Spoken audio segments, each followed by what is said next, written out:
someone film that? No. This is I'm going straight in with a goblin poem. Why not? This Bernie said I write a lot of poems about goblins. I write a lot of poems about goblins. I have a book coming out in the new year, which is like a compendium of goblin poetry. It's like a big sort of book the size of a wallpaper catalogue about goblin poems. This is called Bullies. It's for anyone that's ever been bullied. There was this goblin. He'd been hanging round a bit, selling flowers that he'd made himself. They were shit.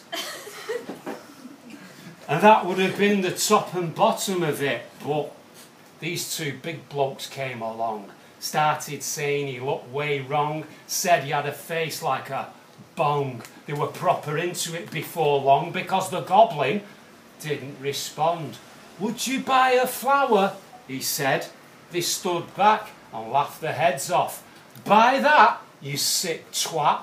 Where did you get that pointed hat? What are you, a gnome? You should be in a home, not roaming the streets." One of them kicked him. The other took a stick to him. The first threw a brick at him, then took his knife and pricked him. The goblin didn't understand. This must be what they call manhandling.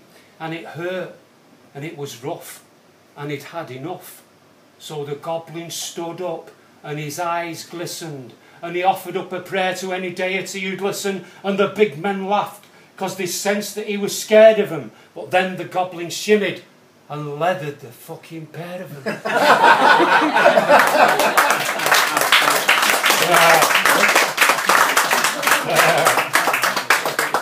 It's good to read some poems here in Haworth, which is a seat of great literature. And I think that's why I was invited, wasn't it? You're over there, aren't you? Because of that, I'm going to write this. This is a very literary poem. It's a poem about poets, really. It's called A Discourse. The full title of the poem is A Discourse Twixt Thomas de Quincey and William Wordsworth, which serves to illustrate Mr. Wordsworth's poetic use of the language of the common man. The actual title is longer than the fucking poem itself, so I just call it A Discourse. Last time I read this out, I said I was actually waiting for this to appear on the GCSE syllabus. It's so good.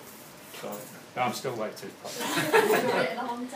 This is dedicated. You've heard it. No, this is dedicated to anyone of a literary bent. My dear Mr. I should explain first that more or less all the poem is done in the voice of Thomas de Quincey, which I authentically replicate. And the last stanza is done in the actual authentically replicated voice of William Wordsworth. But anyway. My dear Mr. Wordsworth, you purport to be such a man of the people in your poetry, your language not elaborate nor grandiose, your prose is of heartfelt simplicity. But I've wandered lonely, and I've looked around, and I've wondered who this man really is that I've found, as you consort with the wealthy, the well-heeled, and the gentry where the loftiest of language abounds.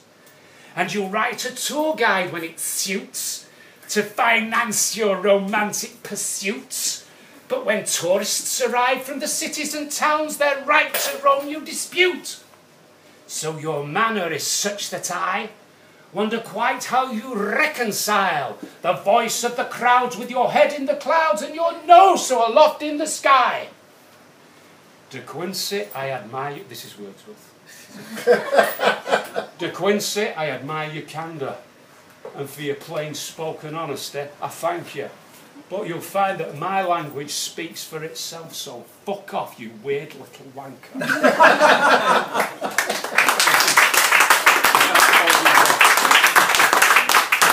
It's always amused me how poets used to treat each other like that, a bit like we do.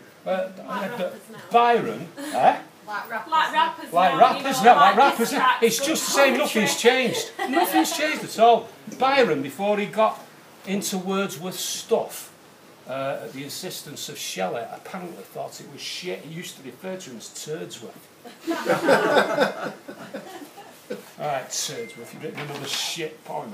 That's a very good link to another poem, but I'm gonna keep in I'm going to keep in sequence because I've written these all out like they should be. This is a poem written for Bernie the Bolt, who I discovered for the West of the Pennines at Big Charlie Poets gig at the Three Mariners in Lancaster, and immediately spotted a poetic genius. That's about 2 years ago. And I'm glad you've invited me here tonight, and this is a brilliant place, and this is going to generate so much fucking creative stuff. This is amazing. But Bernie had written this poem a while ago. I can't remember the title of it, but there was a reference to me in one line. It said, and the line said, "Insidious rat boy, Rowland Crowland." So it generated, it triggered this. Rowland, but his name fit poems. Yeah. It's just a matter of rhyme, wasn't it? But it triggered this autobiographical poem. It's called Rat Boy. Rowland Crowland, friend to no one, insidious rat boy this one, invidious that boy, beggar's delight, born of dogs on winter's night, the wild hunt, a mad cunt, shunned, he should be gunned down on the streets of Cheetham and slung on the scrap heap, a scarecrow him, his skin deep black dripped in ink, smacked off his chin, should be in clink, he's schizophrenic, he doesn't think along right lines, he rhymes white light with time flies and the like, he wriggles and writhes, he's got sinusitis and St. Vitus dance, a vile virus in raggy pants, Immanuel Kant, corneal transplant, penile implant, says Crowland's his home, but he's more at home on Rhyme Zone.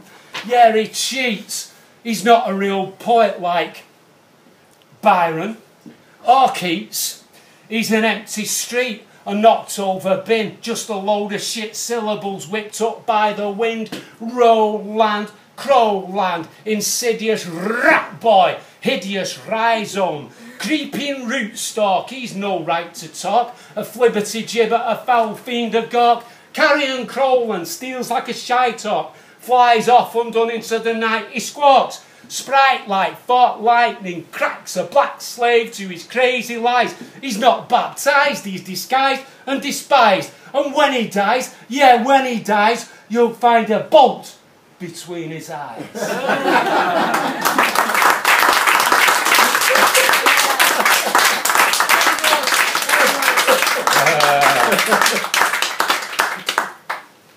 This is a poem I've not done for a long while.